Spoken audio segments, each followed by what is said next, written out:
তিনবারের সাবেক প্রধানমন্ত্রী বিএনপি চেয়ারপারসন বেগম খালেদা জিয়ার রুহের মাগফিরাত কামনা করে দোয়া ও মিলাদ মাহফিলের আয়োজন করে ভেনিস জাতীয়তাবাদী পরিবার। শুক্রবার বাদ মাগরিব বাইতুল মামুর কেন্দ্রীয় জামে মসজিদে এই আয়োজন করা হয়। এতে ভেনিস বিএনপি যুবদল ছাত্রদল সহ আরও অন্যান্য নেতৃবৃন্দ উপস্থিত ছিলেন। আর উপস্থিত ছিলেন রাজনৈতিক ও সামাজিক সংগঠনের নেতৃবৃন্দ। এই সময় দলীয় নেতৃবৃন্দ বলেন, বেগম জিয়ার চলমান লড়াই অব্যাহত রাখবেন তারা। তারেক রহমানের নেতৃত্বে আগামীর বাংলাদেশ এগিয়ে যাবে সে প্রত্যয় ব্যক্ত করেন তারা। বলেন, তারেক রহমানের নেতৃত্বে সংকট কাটিয়ে দেশ এগিয়ে যাবে, মোকাবেলা করা হবে সকল ষড়যন্ত্র।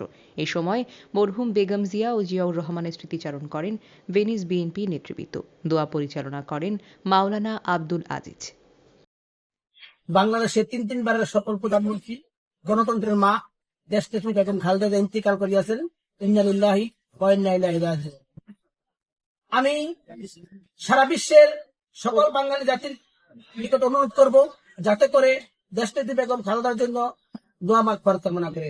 আমরা ভেনিসে অবস্থানরত বাংলাদেশ জাতীয়তাবাদী পরিবারের পক্ষ থেকে আজকের এই দোয়া মাহফিলের আয়োজন করছি।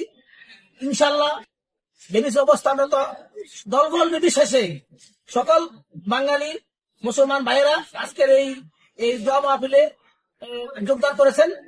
আমি এই বিশ্বে পৃথিবীর যে দেশে বাঙালি জাতি আছে প্রত্যেকের নিকট একটাই আহ্বান করব, আগামীতে দেশনেত্রী বেগম খালেদার আদর্শকে লালন করে তার রুহের মাগফিরাত কামনার জন্য সবার নিকট বিশেষভাবে অনুরোধ করব। আসসালামু আলাইকুম। প্রধানমন্ত্রী আপাসুম নেত্রী, দেশ নেত্রী বেগম খালেদা জিয়ার আজকের মৃত্যু উপলক্ষে আমাদের ভেনিস বিএনপি পরিবার থেকে যে আয়োজন করেছে, ধন্যবাদ জানাতে চাই যুবদল স্বেচ্ছাসেবকদের, আমার ভেনিস বিএনপি পরিবারের সবাইকে, যে একটা সুন্দর দোয়া মাহফিল সুন্দরভাবে সঠিক এবং পরিচ্ছন্নভাবে সম্পন্ন করেছে। ধন্যবাদ সবাইকে। আসসালাম।